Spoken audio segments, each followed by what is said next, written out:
And the 42. Ron's here too. Scott, it's August and I've only been at the racetrack twice. That doesn't seem right. No, it doesn't. No.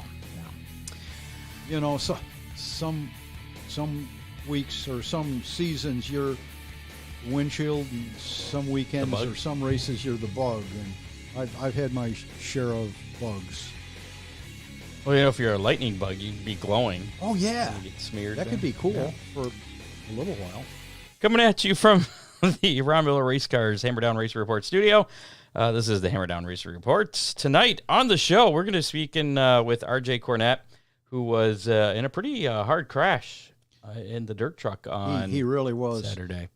Do we have the video for that? We do, as a matter of fact. Oh, amazing. So we'll check out that video here in just a moment. Also joining us a little bit later on, Taylor Ferns, Silver Crown, USAC Silver Crown, and sprint car racer, highest finishing female ever in Silver Crown competition. That's finishing third in May and did it again last month, 21st, I believe, at Winchester. Brian Rollman has a Silver Crown car. I wonder what his highest finish is. I don't know. Did he get beat by a girl? Does he have plans this weekend? I don't know. All right, then. So we'll be talking to RJ here in just a moment. We'll show you what happened to him as well. First, I want to mention Dominator Race Products and talk about their new hood pins, and they also have those Stalker hood scoops in various sizes. They have all kinds of stuff. Any kind of body race car related thing that you can think of. And if you think of something that he doesn't have, he'll probably give him a call and tell Bentley about it, and he'll probably build it for you. Yeah. Make it, fabricate it, whatever. DominatorRaceProducts.com. You can check out all the good stuff they have there. They also specialize in other body components for late models, modified sprint cars, street stocks, dirt, and asphalt. I think he had those outlaw noses for, or the outlaw late model noses for asphalt. So one of the newer things. So give Bentley a call, 419-923-6970, or one of his other fine staff, because I believe Bentley's like in Texas this week. I think I saw on Facebook. I've been watching his exploits. Yeah. He probably won't answer the phone. Probably not. You can also get Dominator Race Products from dealers across the USA, including Ron Miller Race Cars. Oakshade Raceway, where the fastest meets a race, racing every Saturday night. You can follow them on social media. Visit oakshaderaceway.com. This weekend's a full program. Gates open at 4, racing at 7. General admission tickets, just $14 as they are each and every week. And once again, a reminder that Vintage American Race Car exhibition, I guess we can call it. It's more than an exhibition. Some of those guys take it pretty seriously. Well, it's a serious exhibition. Yeah. There's no money. They race hard, though. Well, they do. Oh, they do. Scott, how hard would you race if Oakshade said, okay, Super Stocks, you're just racing for a trophy tonight? Did they even get a trophy? I don't know that they even get a trophy. Answer my question, Scott. How hard would you race? I would probably race pretty hard if it wasn't during the point season, but yeah. I knew that, yeah. Yeah, so that's been rescheduled for August 13th, originally earlier last month, so that'll be a week from Saturday. Also, contact Freeze Frame Photos. For all your racing photo needs, they have action shots, victory lane shots, and, of course, now is the time to start working on a custom 2023 calendar for race fans and for crew members. Maybe I'm really happy with my 2022 calendar. Maybe I can just you can probably use the same picture. Change the dates. Change the order of the picture. Yeah, maybe. Yeah, you can choose whatever picture you want for whatever. You could have, say you're just a race fan of multiple drivers. You can have your own custom calendar created with 12, different drivers 12 different cars each month. Yeah, whatever you want. Or 24 cars maybe if you put 2 on a page. Start thinking about those 2023 calendars right now. Get with Charlie, 419-476-9978. Freeze frame photos, special moments, frozen in time. Also, thanks to Big D's Pizza, Ron Miller Race Cars, Headhunters, Barber Studio, and Salon. And speaking of Big D's, we'll be giving away another Big D's Pizza later tonight, like we always do with how many? Yeah. That's getting to be a real regular thing. It is. It's crazy. Somehow that just happened. I don't know. It's been like 4 years now, right? Well, here's before we get RJ on the phone, let's review, if you haven't seen it yet, what happened at Fremont Speedway this past weekend. And from what I gather, and we'll ask RJ to give us the details. It sounds like his throttle hung going down the front straightaway. So this is a look at what happened, and then a slow motion replay of what happened, and you can kind of see the hood actually peels back too as he's going down the front stretch. The hood rolled back. So I don't know if something broke or something. And I think when the hood rolled back, it might have knocked the air cleaner down into the throttle linkage. That was one of the thoughts that the truck owner had. All right, so here is what happened.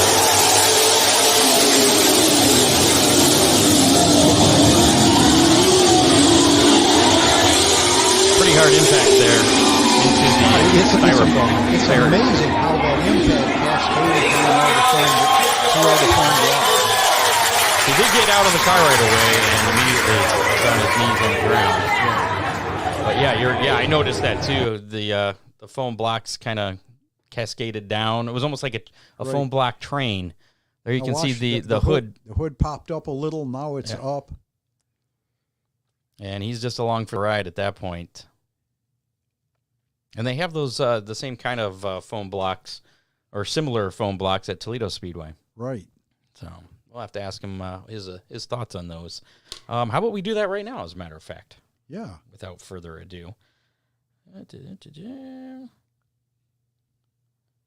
He wasn't at a place with good internet. That's why he's not joining us with video.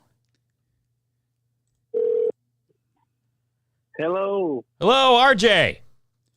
How you doing? How's it going? It's Scott Hammer, Ron Miller, the Hammer Down Racing Report. How are you feeling? I'm feeling pretty good for what I got going on. I'm kicking pretty good. All right. Well, we just watched a video of what happened this past Saturday. You want to kind of take us through what exactly happened from your perspective? Well, we came off turn 4 on the restart, and I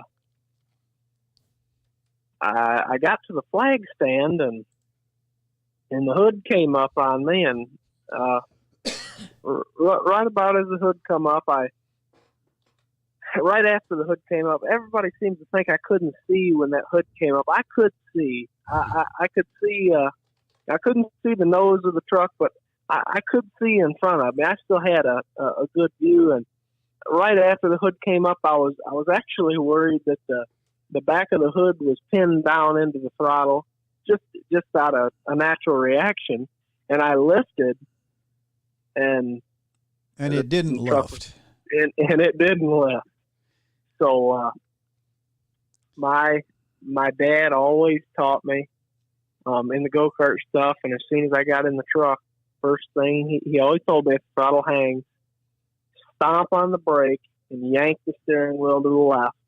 And in the video, you can see your truck turn to the left momentarily. Right. So I kicked the brake, and I blew a brake line, and the pedal went to the floor. And I mean, that was it. It was, I pulled a Danica Patrick and I crossed my arms against my chest and make sure I didn't break my wrists like my dad had. You know, I guess you learn a lot of things when your dad's done it for so long.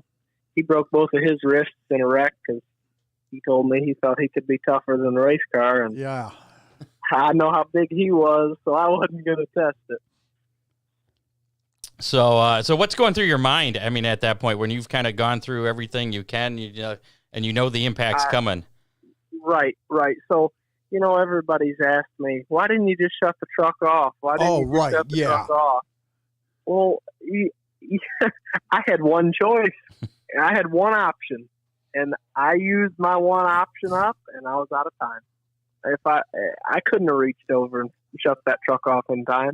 RJ, I think watching the video, from the time you hit the top of the banking, the truck was in the air. Yeah, I could have shut it off and still hit the wall safe. Exactly. It just might not have been as noisy in the truck. I don't know. So the hood peeling back, that's what caused the throttle to hang then? So no. No. The thought is a chunk of clay came off. It was a heavy night. I mean, the racetrack had a lot of bite in it. And we were throwing a lot of clay, and Corey, he was just flinging me with it, and we're thinking that a chunk of clay came up, and because the air filter got pinned back into the throttle arm, and that's what made it hang. And we're thinking that same clay is what opened up that hood. I mean, a big old chunk if it's been in that stud, Gotcha. So perfect storm. Yeah, it's a bad situation all the way around. I don't know if you want to talk about your injury specifically or not. I'll leave that up to you if you want to tell us. What happened. I'll tell you everybody the least detailed detailed way what happened. So if the best way I can explain it, I'm truly blessed. I should be hurt a lot worse than I am. My left leg, when you jam your finger, well, that's how my ankle, my knee, and my hip are. It's it's all jammed up because my leg was straight when I hit the wall, trying to push the brake pedal down, and it jammed all that up. I got a little lower back pain, but yeah, I'm just sore there, RJ, does the doctor think that those leg issues are going to resolve themselves, or is this going to be an ongoing thing? Well, they should, and I mean, I'm only on day 4 since it happened, so I'm not feeling any of that resolved yet, but I'm still kicking pretty good. I'm walking pretty good, but I think the definitely the worst of the injuries, the submarine belt in a 5-point harness, it ripped up my lower extremities pretty violently. And if you see the video of me getting out of the truck, you can see the first place I grabbed for and drop down on the ground. Oh, we thought maybe it wasn't that detailed that we could see where you're grabbing anything. We thought maybe you hurt your hands. I don't know. Like Mark Martin? That's the one. I didn't think you were old enough to remember that. Wow. No, I wish I'd hurt my hands. But I understand. So no permanent damage from this. You're going to be able to get back into a race truck, car, whatever. Speaking of the truck, how bad's the truck? Well, actually, the first I didn't, when I jumped out of the thing, I didn't look at it. I hadn't seen the truck, and I didn't want to look at a picture of it. I told everybody, I said, I lived it. What do I need to see it for? And actually today I saw it for the first time, and I'd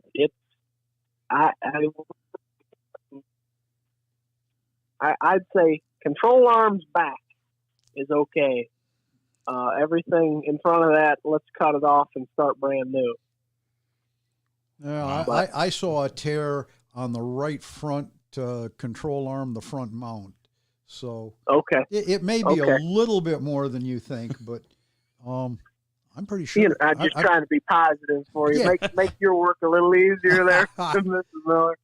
Yeah, right. Now, they decided to life flight you Saturday night. Was that more precautionary? So I got in the ambulance, the track ambulance, and the track ambulance is not allowed to leave. Mm-hmm. So they took me to the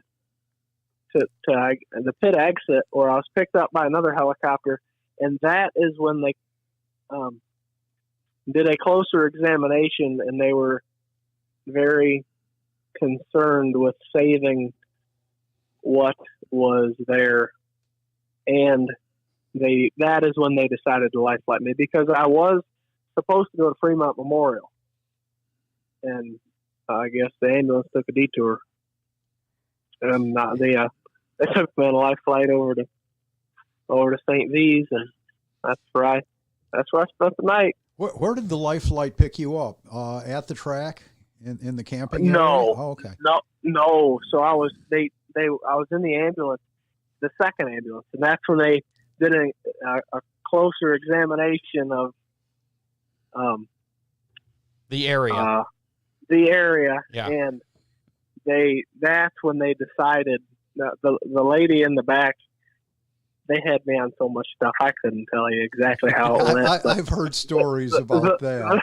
The lady in the back, she told the driver to go to some I couldn't tell you, some field, and a helicopter picked me up, and that was that. First ride ever in a helicopter? First, hopefully last. I didn't know if maybe you had taken some sort of a joyride or something, a scenic ride. There was no joy in that ride either. So, I'm gonna stay out of those. So let's talk about some of the safety equipment that you use, the foam barriers at the track, your Absolutely. truck. How well the foam barriers. You're a believer of the foam barriers. Good Lord have mercy. I think if that, I'm afraid it didn't happen, but if that was a concrete wall, I think there would be very different conversations being had right now. Yeah. Gotcha. What are behind those at Fremont? Is it the steel? Jersey barrier. Is that the steel guardrail kind of stuff? Concrete barrier. Is it a concrete barrier? Okay. Yeah. So they do have it. Okay. Right. I did my best to stay away from those. So you actually kind of injured, I guess, a little bit by part of your safety equipment, but probably that saved you from further other more serious injuries. Yeah, absolutely. My dad has a great friend, Bill Schneider, who was not using a submarine belt at one point, and he hit the wall just about head on, and it sucked him under, and he shattered his legs up to his hips. So I guess my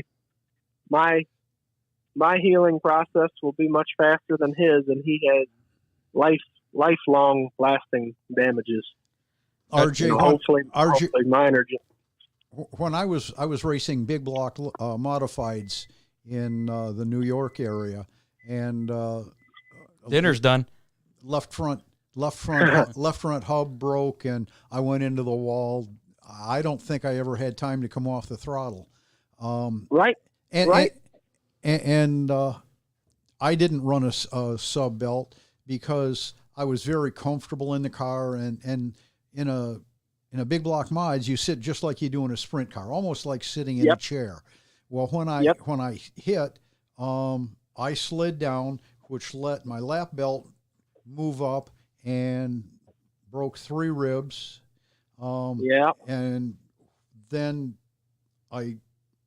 the shoulder belts let me move forward, hit my face on the steering wheel, broke my nose, and the extension fractured a vertebrae in my back. So I'm a strong believer in sub belts. Yeah. Oh yeah. Yeah. I mean, absolutely, me too. But I'm not a fan of it right now, but I know in my heart, RJ, I'm much worse without. RJ, I'm going to take a long, hard look at your truck and maybe suggest some changes. And I don't want to keep you real long on the phone. I know you're in pain, and the drugs aren't all that great. I appreciate that. They got me, they're weaning me, and I feel it. But we are going to do a tutorial on seat belt, sub belt, and shoulder harnesses. Absolutely. We are? Yeah. Oh, yeah, Scott. Absolutely. That's what I can thank those for still being here today. Right. Do you use a Hans device at all? Yes, I do. Okay. Do you think that helped as well? It did. If anyone who knows me, knows my hair. It about yanked the hair out of my head, but that was the least of my concerns at the time. That'll grow back. So yeah, right. So when you fell on the ground, it was because your hair hurt. Right, my hair was killing me. Worst headache of my life. Nice. So I'll bet. One of our listeners posted a comment here, had a question. It wants to know what you learned from this accident. Go slower. What I learned is, so everybody's asked me, you had it to do over again, what would you do? I'll be 100% honest. I'd do the exact same thing. If I had 100 chances, I'd have done the exact same thing all 100 times. I wouldn't have changed a thing. I made myself as big as possible. I took up any slack in the belts that I could. Puffed my chest out. A lot of people think you're get small. So I wanted to embrace the hit over my whole body instead of already be in the fetal position. RJ, just so our listeners know, you were running second in the heat race to your truck owner, and yes, running right on his backside. So yes, it's not like you were just putzing around. Right. Somebody told me, why didn't you take the steering wheel and turn right into the wall? Well, if the right front would have grabbed the wall, I'd have flipped. And it's not like you got a long time, a lot of, you can just pause reality and think of all these options, I will say the slowest moment in time was definitely going over the embankment to see that wall. I'll bet it took you 10 minutes to get there, didn't it? It was pretty rough. Seeing it was like the Great Wall came out in front of me. Everything slowed down. Absolutely. I'm sure it didn't feel that way once you got there, but no. Once I got there, it was yeah. So when it showed up quick enough. What kind of timetable are we looking at before we see RJ Cornett back in some kind of racing vehicle, a go-kart, truck, or whatever? So they told me with what I have going on, it's a very. It just depends on who you are, what you are. There's a lot of different factors to it.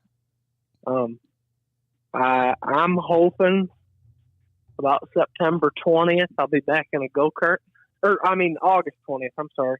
Okay. August 20th. A couple weeks. For Dave Gumby's race, but I'm afraid I won't be able to take any bouncing. In reality, September 10th is what I'm shooting for. That'd be the first Saturday night back in the truck after their break for the fair. But heck, there's a lot of things. We could have broke the motor when I hit the wall. Your chassis builder may factor into that too. Right, absolutely. He's sitting right over here. These are just hopes and dreams, You may want to reconsider and just maybe say you're done this season and regroup for next season. No, Scott, when he's ready, the truck will be ready. Oh, okay. Well then, all right. I can't. Here's an unfortunate part of racing on dirt. I can't take any bounces or bumps. Even riding in vehicles on the road, those little tar lines that they fill in that people think, oh, this is smooth to ride over. No, it ain't. I promise. That's a 16th of an inch guaranteed. I can tell you exactly how far it's sticking up. RJ, is this the proper time for me to apologize for my driveway? It is pretty bad. I thought about getting out and walking. The summer's been back hard. there.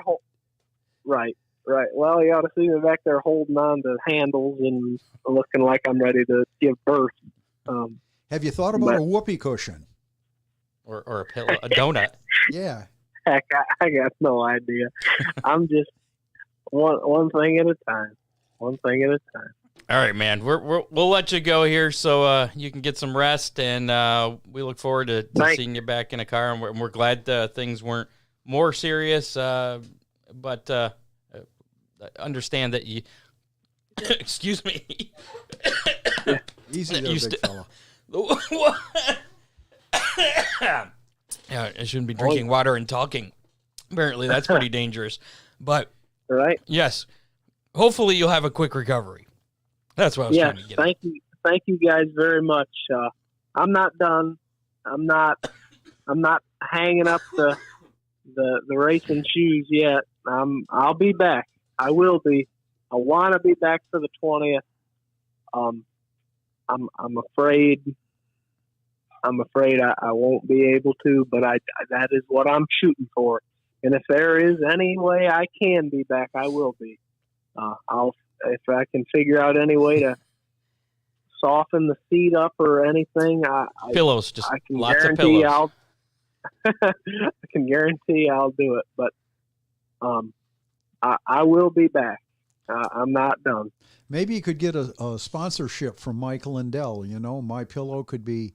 I was thinking more of like a sumo suit. Those have got to be kind of cushioned all around. Yeah, yeah. I don't know that you'd fit in the go-kart real well, but Right.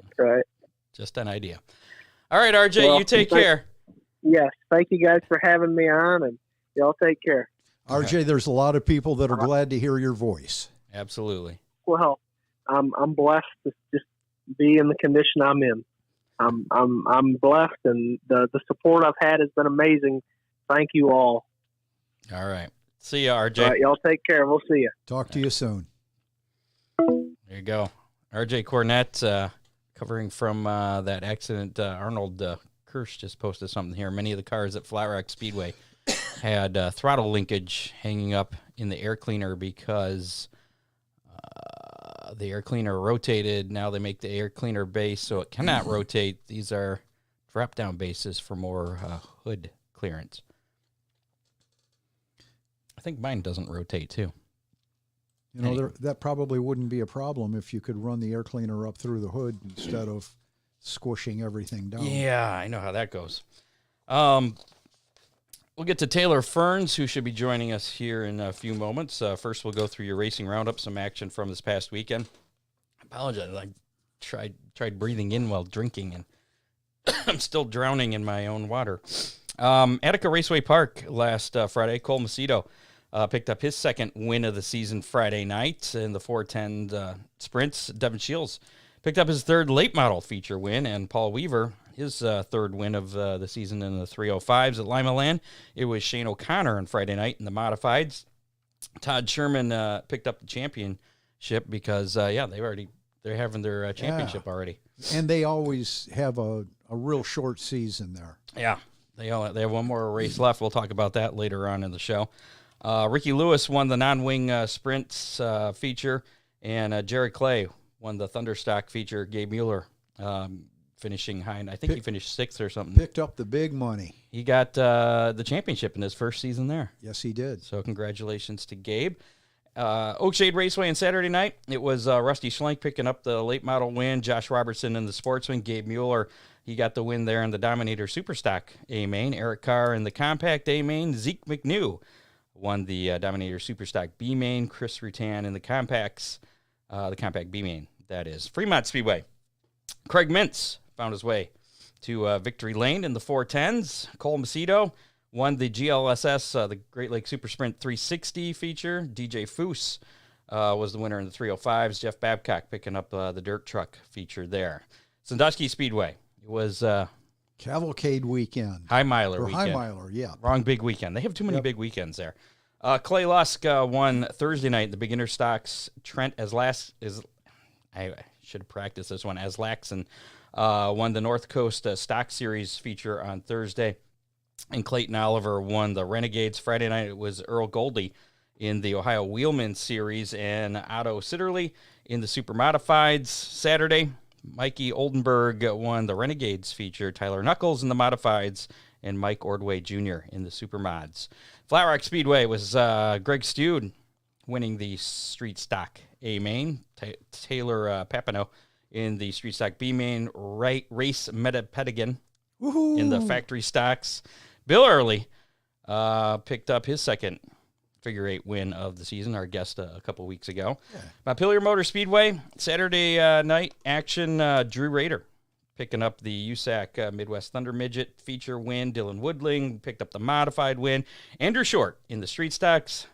Heisman Skeens won the Hornet feature, and Glenn Bradley in the super stocks. And before speaking of short, cut it short, Scott. We've got a guest waiting. That's what I was just going to say before we get to the rest of our results here. Before we do bring Taylor Ferns on, who will be racing in the Rollie Beale Classic at Toledo Speedway this weekend. I want to mention Big D's Pizza Subs, Ribs, Chicken, and more in Clyde, Ohio. Give them a call, 419-547-1444. You can order online at orderbigdspizza.com right now. And you probably have some pizza in time. Well, you'll definitely have it in time for the feature at the BC 39 at Indy. They have the main event tonight. Yeah. So plenty of time to get some pizza for that. I think heat races start at 7:45 there. I just did a plug for the BC 39 during the Big D's commercial. Oh, yeah. Yeah, that's weird.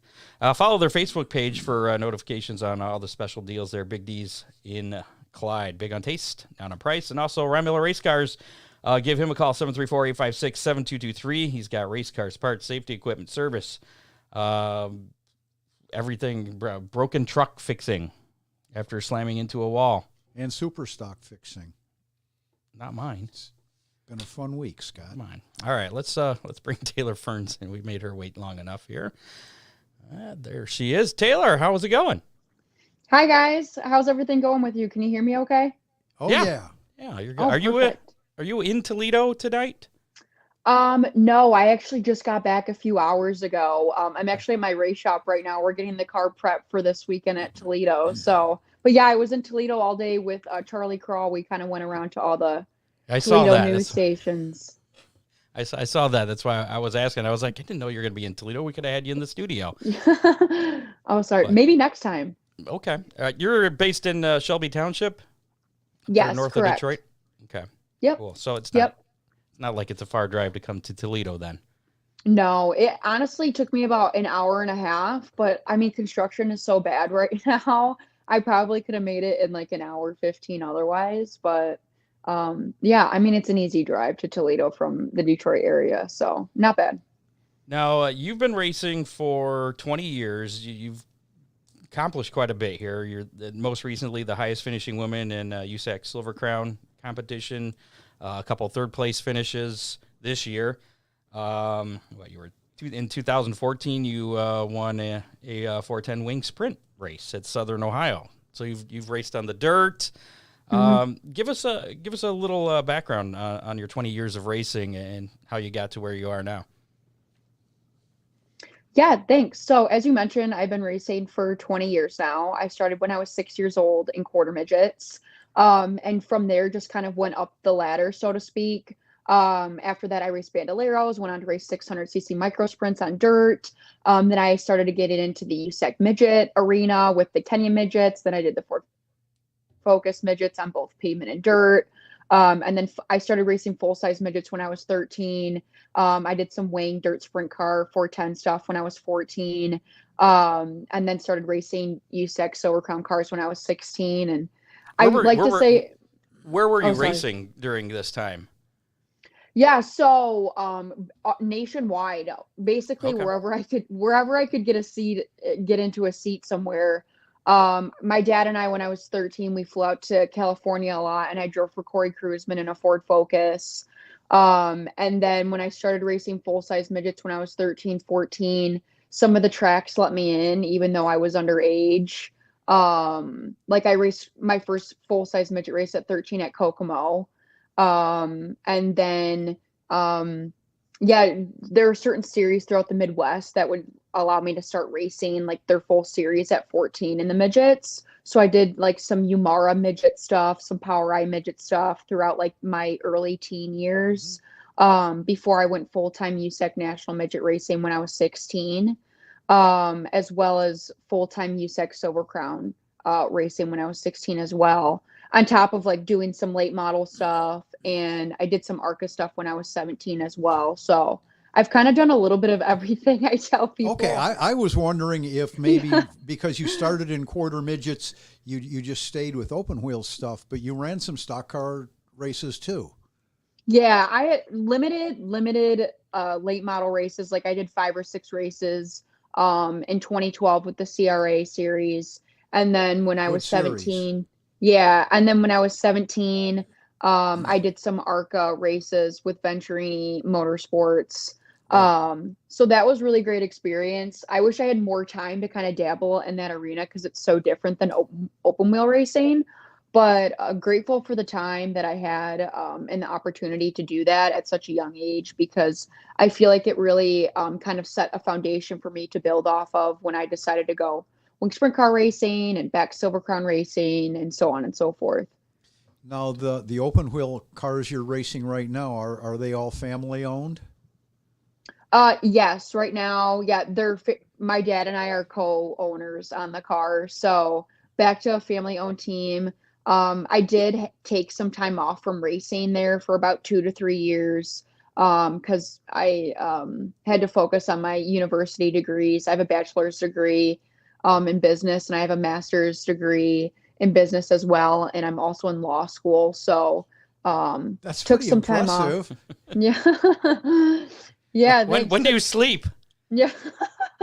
Not very much. I've been going since about 5:30 today, and we got to finish up this Silver Crown car and get it ready for this weekend. So it's probably going to be a late night in the shop. So I assume Charlie Crawl wasn't up helping you work on the car? No, Charlie's a good friend, so His son was racing out at Oakshade this weekend. He was. Yeah. In my race, as a matter of fact. Yeah. I was like, a crawl. Is this related to Charlie? Anyway, so you have a lot of accomplishments that you've accomplished, I guess. Which accomplishment are you most proud of, or which ones? In general, I think one of the larger ones that stands out is my USAC regional championship that I won in 2011. That stands out for me, not only because I was the second female, but just because of the overall accomplishment that had been something I had been gearing towards since I started racing midgets or first attending midget races when I was really young. And obviously up against that level of competition that races within that USAC national midget or regional and national midget series. But right now I'm just really focused on winning. I know I've had 2 podium finishes this year in the Silver Crown car, one at IRP and one at Winchester, which are probably 2 of the hardest tracks on the circuit. Right. So I'm really looking forward to going to Toledo this weekend. And I'm not the type of person that wants to celebrate podiums. Like, I want to win. I know I'm a winner and I know I can do it. And so hopefully I race Toledo a handful of times in the Crown car, one of the tracks I'm more familiar with. So hopefully we can get it done this Saturday. Scott, you want to tell her that we can help her win? No, we can tell her that later. Okay. So you say you do have some. You're familiar with Toledo Speedway. Do you like the way Toledo Speedway is? Do you feel you perform well there? Yeah, I think so. I mean, for the Silver Crown cars, it's obviously one of the shorter tracks that we race on. I mean, the Silver Crown cars, I think we have to weigh in at 1675. They're just under 900 horsepower. So it's a pretty quick place for us. The 100 laps that we race goes by pretty fast. But at the same point in time, like, the corners are pretty broad to where we could get 2 lanes going and pass on the inside and the outside, which makes for exciting racing. And so I feel like I've had good luck. That's where I won my USAC championship, where I was crowned the USAC regional champion in 2011. I've had like a handful of Silver Crown starts there. I made an ARCA start there, albeit we didn't have very much luck in the ARCA car there, but it's a place of that I'm familiar with. And We ran well there last year in the Crown car, so I'm really hoping to build off of that. I was going to say, what's your best finish at Toledo Speedway? Yeah, so last year we ended up, I believe, eighth or ninth in the Crown car, which doesn't sound like much.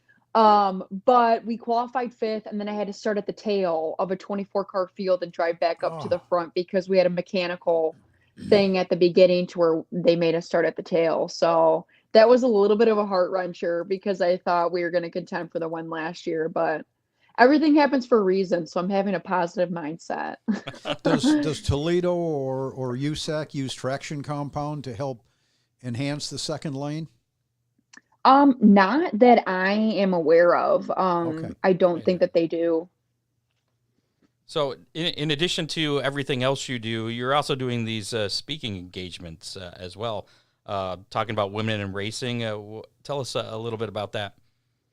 Yeah, so I am involved with Women in Motorsports North America, which is a group that was founded in the fall of last year, but we made our formal announcement in March of this year.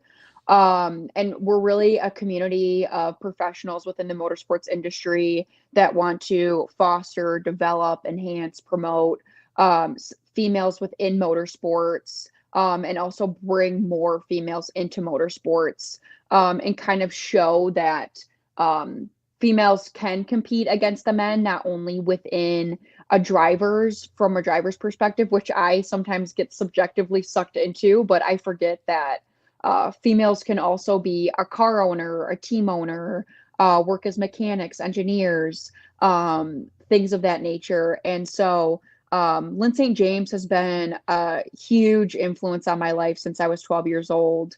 One of my major mentors within the motorsports community. And so one thing that I've learned from Lynn is that society in general, I feel like forces females or makes females feel like they're competing against one another, and we're not. Like for me, from a driver's perspective, I'm just another race car driver. I don't want to be known as a female race car driver, nor pitted against another female race car driver. Like we're competing just specifically against each other. That's not the case for me. Like I want to compete against the best racers and win against the best racers, which is why I'm doing this, because I think I can. So, yeah, WIMNA's been great. We have developed and are promoting our mentorship program, which I was the first speaker for a few weeks ago.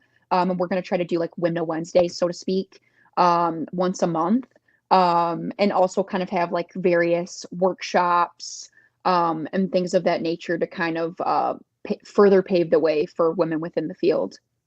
Have you ever run across Veronica McCann from Australia? Veronica was tutored by Lynn St. James when she was trying to get a career going here in the States. She wound up going back to Australia and has turned into a standout racer in dirt late models in Australia. Wow, yeah, I've never heard of her, but I can ask Lynn. Veronica McCann, check her out. Really cool. Okay. Really cool lady. Yeah, will do. That's awesome. Who are some of your other cool racing heroes other than Lynn St. James? Yeah, so other heroes of mine include Tony Stewart. I'm a big Tony Stewart fan. I've recently connected and become like close to, I'd like to say, with Beth Peretta. She owns Peretta Autosport, an IndyCar team. And she's had an influence on my life within a short span of time. And then also, this may sound kind of like cheesy, but my crew chief, Kevin Biesacker, has had a large impact on me just because of the various experiences that I've had throughout motorsports. But he has always been like a shoulder for me to lean on just because of like how much he believes and trusts in me and listens to me. And that's been really important throughout my development and my career. And so that's kind of been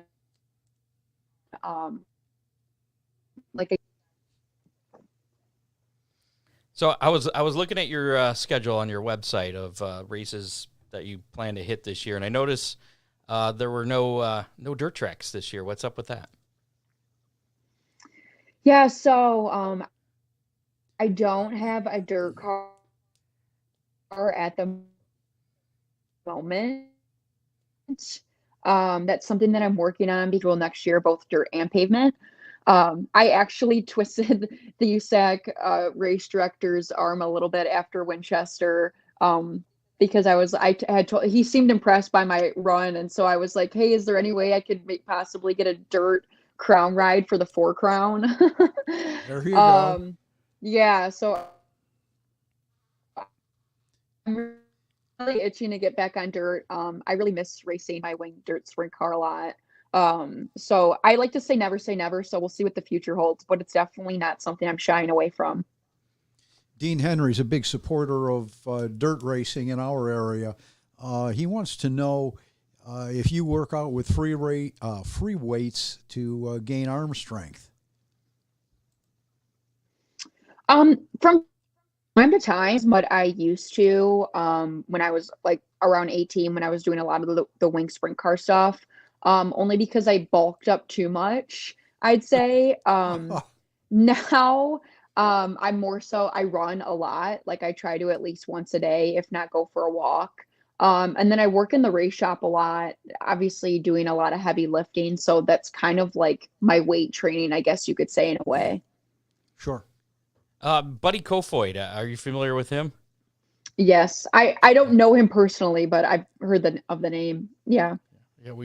Yeah, he started off racing around here. Then he's gone off and done all kinds of different things, running the USACs, the USAC midgets.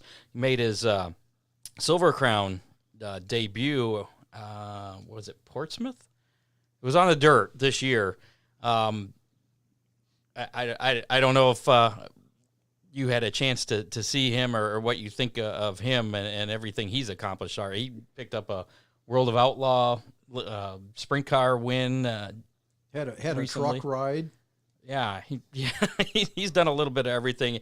I mean, he's a younger racer. Is that something you would? I mean, do you like to do all kinds of different kinds of cars? Yeah, so I like to say I will race anything I can get my hands on.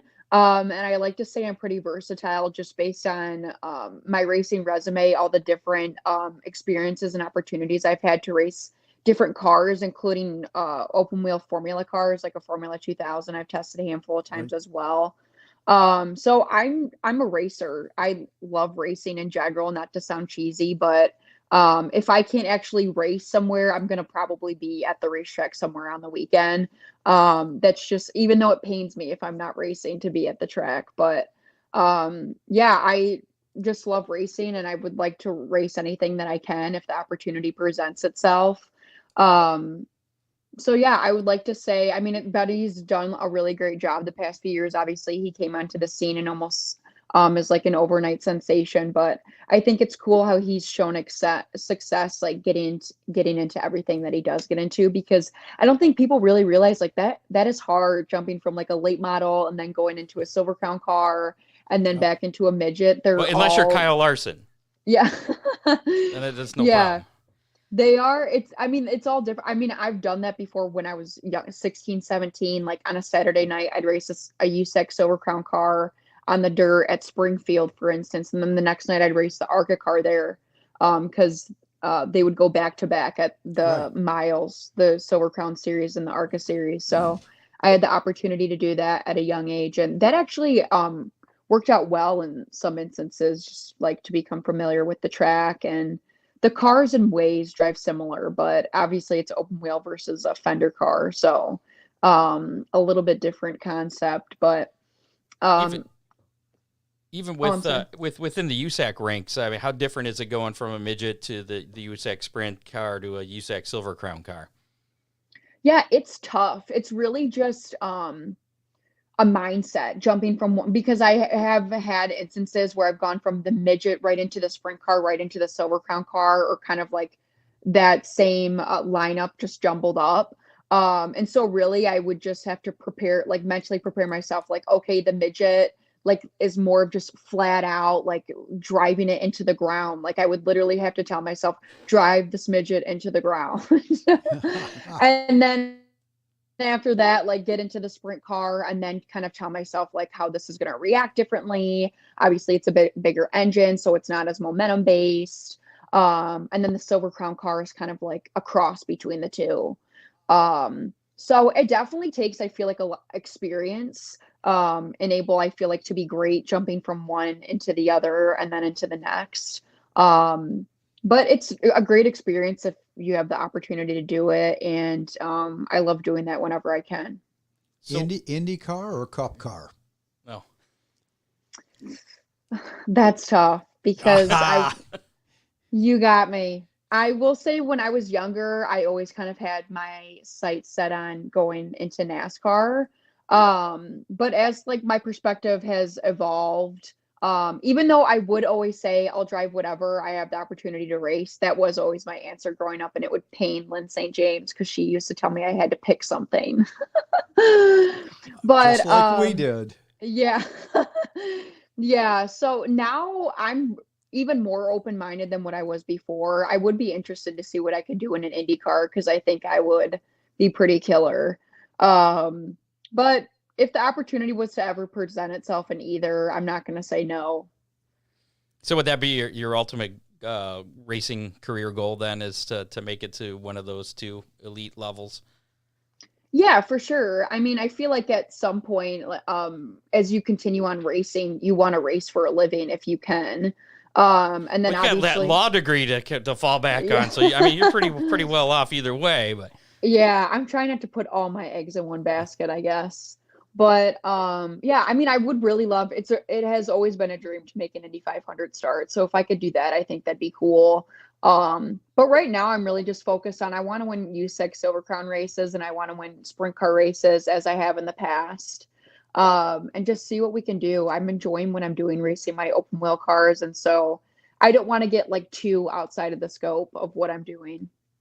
Is this the weekend you're going to get that first Silver Crown win? I don't want to jinx it, but I've been manifest. I thought I was going to win the sprint car race at IRP. I was trying to manifest that, and then it didn't go as well as I had hoped. So I don't want to jinx it and be cocky or arrogant, but I definitely have a lot of confidence into going into Saturday. And I hope this is the weekend. I think it's the weekend. It's this weekend. So I guess you'll just have to tune in and see. Well, Ron mentioned earlier, a lot of our guests will be on the show Thursday night, and then they'll go on to win their next race event. So we have high hopes too. The percentage is pretty good. It's not 100%, but it's pretty good. It's better than 50. Well, I'm going to put up a fight. That's for sure. I'm not going to go down easy. Look forward to watching that. Yeah, definitely. Thank you. We appreciate the time, and we wish you luck this weekend and beyond in everything you do. Yeah, thank you so much. Thanks for having me. Thank you, Taylor. Absolutely. And we'll look for you. When are you going to be on TV? Because I saw you with Charlie on Facebook at some TV station. Yeah, so there's a handful of stations. I think they're going to be playing some stuff tonight and tomorrow. I'm not 100% sure on the times, but I think tonight and tomorrow are the designated days. Watch the 11 o'clock I might news. have to watch the news, yeah. There you go. Yeah, yeah. All right. Sure. Well, excellent talking to you, and like I said, good luck. Thank you. I appreciate it. Take care, guys. Yep, we'll see you. Thank you, Taylor. Bye. Bye.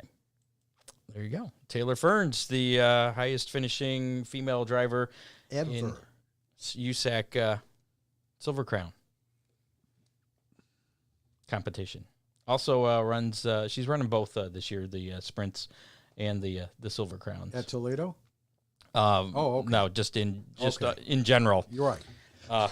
Apparently, and not on the dirt because she doesn't have the dirt car. Unfortunately, right. That's too bad. Maybe she'll get that 4-crown deal. Back to our results here. We got World of Outlaw Case Construction late model action from this past weekend. It was the Prairie Dirt Classic at Fairbury Speedway in Illinois. Garrett Smith and Brandon Shepard and Mike Marlar and Kyle Larson all won Friday night. They had 81 cars. Wow. I think I watched the second feature on Friday night, and I thought that was it. And I was talking to Lynx, Dan Rice, Saturday. He was like, oh, no, there was 2 more races. I'm going to go watch the rest of it tonight. So I just stopped by because I'm on my way to my buddy's house to watch. So, and then Saturday night, Brandon Shepard picked up his 3rd Prairie Dirt Classic win. The Tezos All-Star Circuit of Champions were in action at I-70 Speedway. Friday, it was Anthony Macri. Buddy Kofoid finished second there. In Knoxville in Iowa on Saturday, Rico Abreu picked up the win. So congratulations to him. World of Outlaw NOS Energy Drink Sprint Car Series action. They were at, this was interesting too. Got some video to show of this. Weedsport Speedway in New York for the Empire State Challenge Saturday and Sunday. And David Gravel picked up the win Saturday. Sunday it was Donnie Schatz, and we'll talk more about this little incident with Sheldon Hodenshield in just a little bit. Friday night was Chandler Smith picking up the Arca Menards Reese's 200 win at Lucas Oil Indianapolis Raceway Park, otherwise known as IRP. The NTT IndyCar Series, we're racing at, both NASCAR and IndyCar are both at the Indianapolis Motor Speedway road course this weekend. Saturday, it was Alexander Rossi picking up the win in the Gallagher Grand Prix. He was later not disqualified. He did not pass post-race inspection. He was Andretti Autosport has been fined $25,000 and penalized 20 driver points for being in violation of minimum weight after post-race inspection. The car did weigh the minimum, which is 1,700 pounds. Right. But the violation was for a drink bottle and its contents being used as ballast, which is against the rules. What did the drink bottle weigh? I didn't. That we don't know. Oh. At least I don't know. And I don't know what was in the bottle. I found the wording very curious as to its contents.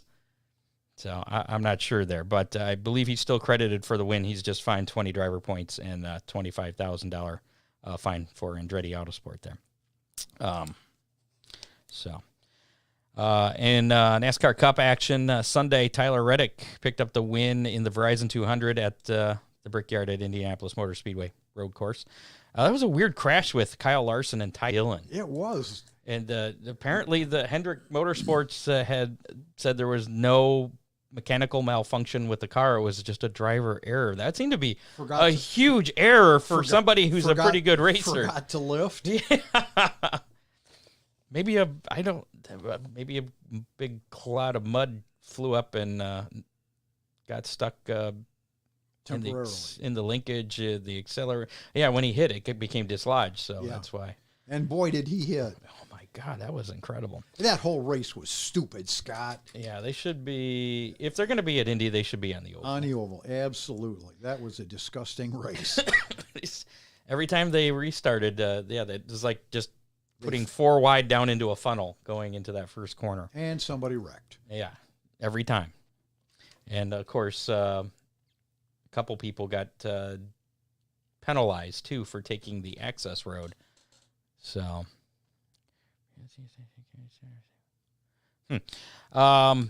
Xfinity Series action, AJ Allmendinger picked up the win in the Pennzoil 150 at Indy, and Truck Series was racing at IRP, and Grant Enfinger picked up the win. Other notes, last night in BC 39 action, the USAC Midgets opening night there at Indianapolis, the little dirt track. It was Dominic Gordon, and somebody posted, I think it was Dave, that they have moved up the schedule for tonight's BC. Impending rain. Yeah, which they did have a problem last night and a delay because of the rain. So, some racing news to get to here, and then we'll do our how many for this week, give away some Big D's Pizza. Dale Earnhardt Jr. will race a junior motorsports entry in Cars Tour action during North Wilkesboro. The Racetrack Revival, that's coming up on Wednesday the 31st. They had a couple races earlier this week. Right. Packed grandstands. Yeah, it was pretty crazy. Before we talk about that, though, Earnhardt will run a familiar number and partner, dusting off the famed number 3 and reuniting with the iconic Sundrop for the event. I didn't know they still made Sundrop. I like Sundrop. Yeah? Yeah, I'm going to have to go down south and get some. Sundrop's recognizable green and yellow paint scheme is a tribute to the late model Earnhardt Jr. drove at North Wilkesboro in 1993. And as we mentioned, racing returned to North Wilkesboro Speedway Tuesday night with veteran NASCAR Cup Series racer Ryan Newman taking the checkered flag in the tour-type modified event that headlined night 1 of the racetrack revival. Matt Hirschman picked up the touring modified win last night, Wednesday night, in that. Kurt Busch is going to sit out a third consecutive Cup race. This weekend's event at MIS is the next one he's going to miss because he's not cleared again after suffering that concussion back on July 23rd at Pocono. Ty Gibbs will once again fill in for Kurt Busch. Ty Gibbs has looked pretty darn good in that car. Yeah. Never having been in the next-gen cars. And I understand they drive totally different from the Xfinity stuff that he's been driving. Would you be surprised to see him in a full-time Cup ride next year? Yeah, maybe an 18 car? What's his last name? Maybe an 18 car? I don't know. That lost the M&M sponsorship? I don't know. All right. Is it definite that Kyle is... It's not definite, no. I haven't seen anything. Even if they stay together, it's still kind of a messy marriage at this point. Speculation. Yeah. Yeah, but it's a successful marriage that nets a lot of money. This is true. So Sheldon Hodenshield at Weed Sport on Saturday night. Apparently he spun to the infield and got a little upset with the World of Outlaw officials because they did not throw a caution flag after he spun to the infield. And this is what happened after he got out of his car and was walking down along the front street.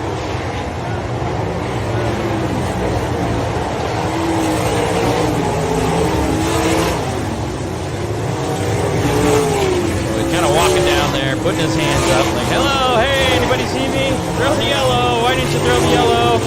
Oh, wait a minute. I have this helmet in my hand. What should I do with it? I'll throw it on the track. There's the yellow.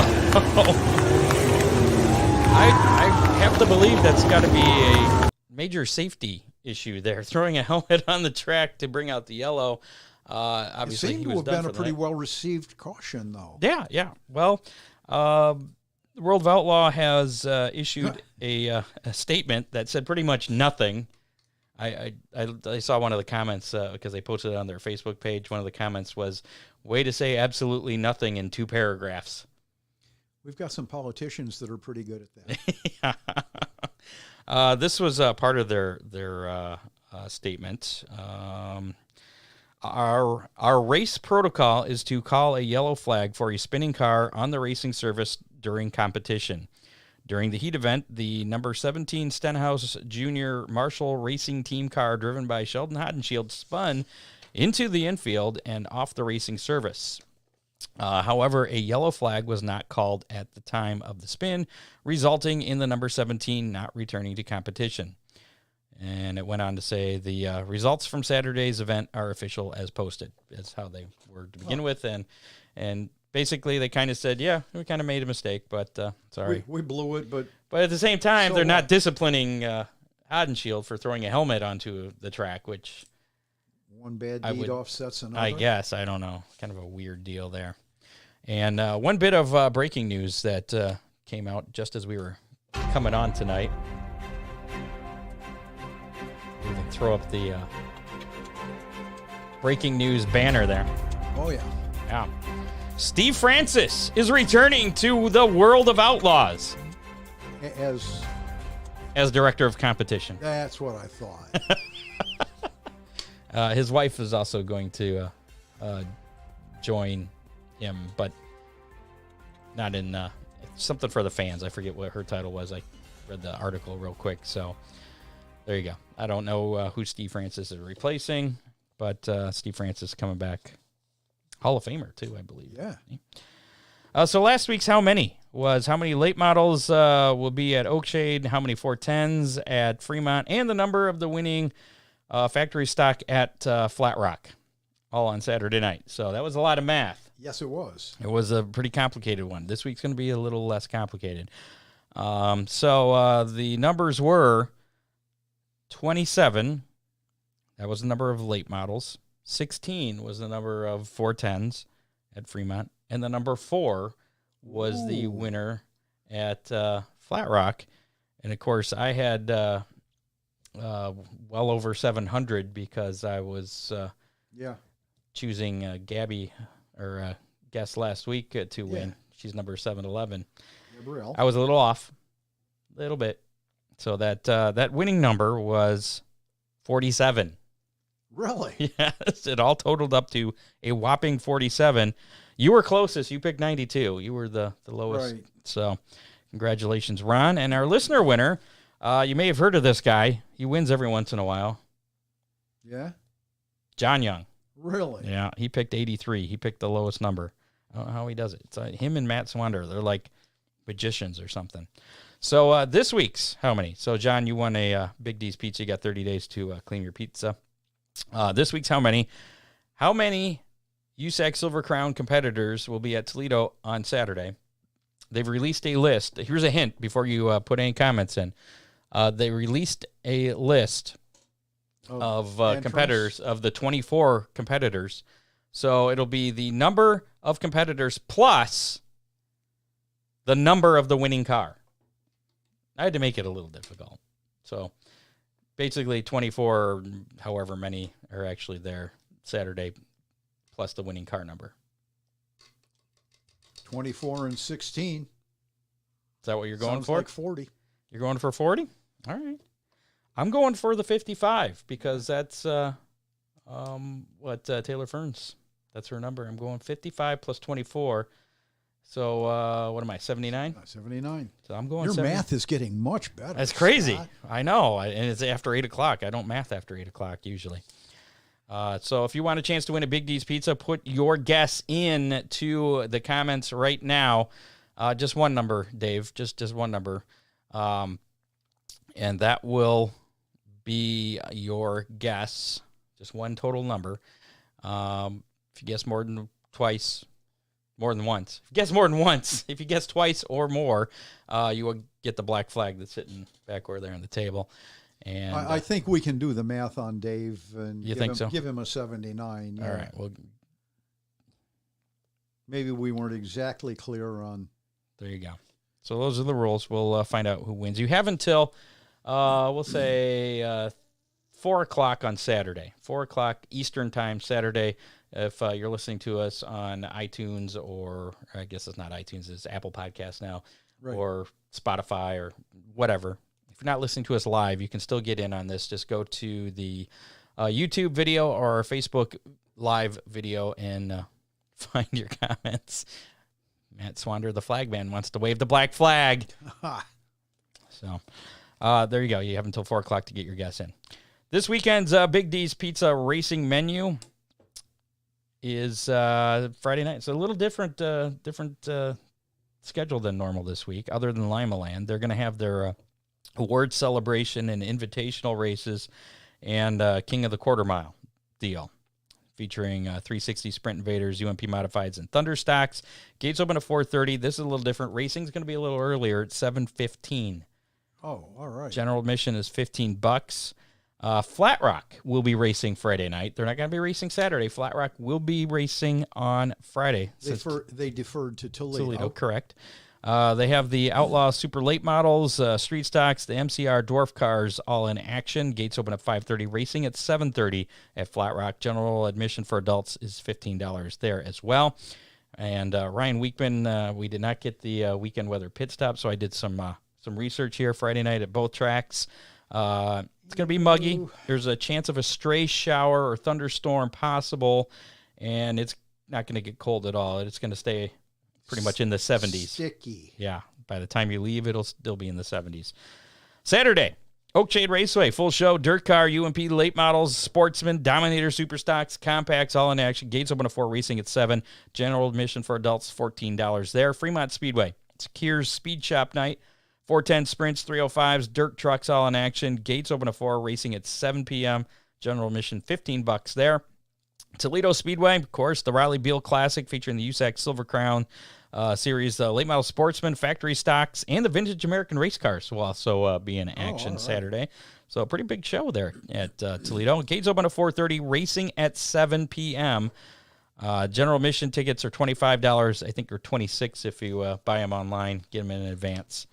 Sandusky Speedway's off this weekend, taking a break after the High Miler. They're catching their breath. Yep. Montpelier Motor Speedway, they're having the Remembering the Grand Heist. I did not realize. I was reading this. Larry Bose posted. Apparently, there was it Dillinger? Is that the guy's name? Some famous Could be. guy robbed a bank, and they robbed a bank in Montpelier. Was that real, or is he making that up? I don't know. It could very well be. I don't know. So, but that's what they're celebrating this weekend with the modified Superstock, Street Stocks, Hornets. Gates open at 4, racing at 7:22. General admission is $15 for adults there. And Eldora Speedway back in action. It's family fireworks night with modifieds and Superstocks. Gates open at 5, racing at 8 p.m. at Eldora. General admission is $10 for adults there at Eldora. And your Saturday weekend weather pit stop forecast looking also warm and muggy. A slight chance of a shower early, but clearing up in the evening. So if you avoid the showers, you're going to be just fine. And again, it's going to be warm and muggy in the evening there, dropping down to maybe 70 by the time you're getting in your car ready to head home. Yeah, wood ticks are going on at Merritt. All weekend. All weekend, a lot of racers going up there. Some other series action, the World of Outlaws Case Construction Late Models will be running at Cedar Lake Speedway in Wisconsin for the USA Nationals. That's tonight through Saturday. World of Outlaw NOS Energy Drink Sprint Cars are running the Ironman 500 at Federated Auto Parts Raceway. That's going to be Friday and Saturday, the 5th and 6th. Yeah, that's right. NTT IndyCar Series, they're going to be down in Nashville for the Big Machine Music City Grand Prix. That'll be Sunday at 3 p.m. on NBC. That's a street race. That is. They go over a bridge. I think it's the only road course over a bridge. NASCAR Cup Series will be in action at MIS. It's MIS weekend this weekend. Firekeepers. Just up the road a piece. Casino. There's a lot of racing this action. Firekeepers Casino 400 at MIS. That'll be at 3 p.m. on Sunday. You can watch that race on USA Network. And the Xfinity Series also going to be up there at MIS on Saturday for the New Holland 250. That'll be at 3:30 on USA Network as well. So there you have it. Thanks to associate producer Dave Kemmer, contributors Matt Swander, John Young, Doug Dock, Bob Stazak.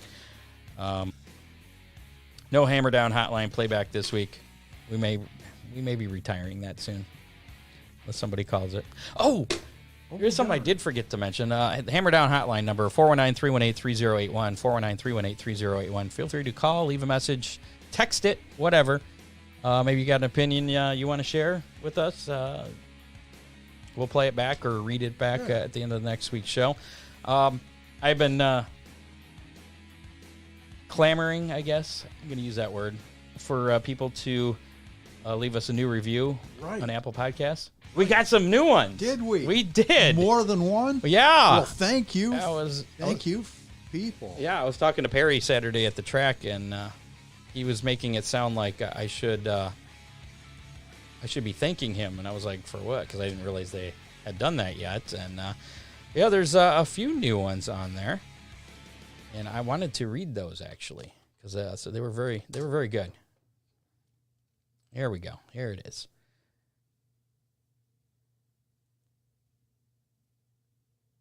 Somewhere they are here. There they are. Best motorsports podcast ever. That's us. The rich dialogue and informative conversations set the Hammer Down Racing Report at the top of my playlist. A wide array of local, national, and international racing guests are interviewed each week by veteran announcer and racing ace Scott Hammer alongside the Professor Ron Miller, a legendary racer and chassis builder that helped pioneer dirt late model racing around the world. Somebody must be looking for a discount. Well, the username there is crazy like a cock, so I'll COX. So I'll let you figure that one out. Fluffy Flagman, I can only guess who that could be. We love security systems, a.k.a. dogs. Love the insight on all aspects of local motorsport. The wealth of knowledge from the driver's side and the eyes of an announcer make this a very informative podcast. Keep up the great work, gentlemen. Woohoo. And what else we got here? We got G Tiger 55 wrote, always good info on racing in the Northwest Ohio, Northeast Indiana, South Michigan area, and quality guests. So thank you. We strive to have quality guests. Yes. So thank you for finally moving the 2-year-old review of Bark, Bark, Bark. And keep up the good work, folks. We like reading those. Okay. Yeah. So thank you for that. I did wanted to spend a minute on now that. we can end the show twice. Yes. So like us on Facebook. We're so good we have to end twice. Like us on Facebook. Follow us on Twitter at Hammer Report.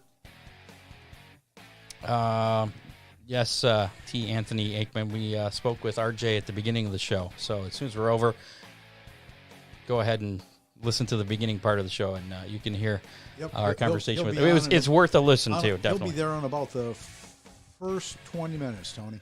Pretty much. There you go. Like us on Facebook. Follow us on Twitter at Hammer Report. Follow us on YouTube. Listen to us on your favorite podcasting platform, including Apple Podcasts, Spotify, and iHeartRadio. Check us out at HammerdownRacingReport.com.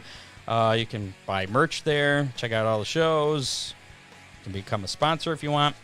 Whatever. Thanks to our sponsors, as a matter of fact, that make the show possible. Oakshade Raceway, Big D's Pizza, Ron Miller Race Cars, Free Frame Photos, Dominator Race Products, Headhunter Barbecue, Barber Studio, and Salon. Yeah, it's time to go. Thanks again to this week's guests, RJ Cornett and Taylor Ferns. And we'll see you next Thursday, 7 o'clock. Get out and support your local racetrack this weekend. Thanks for listening. We're out. We'll see you.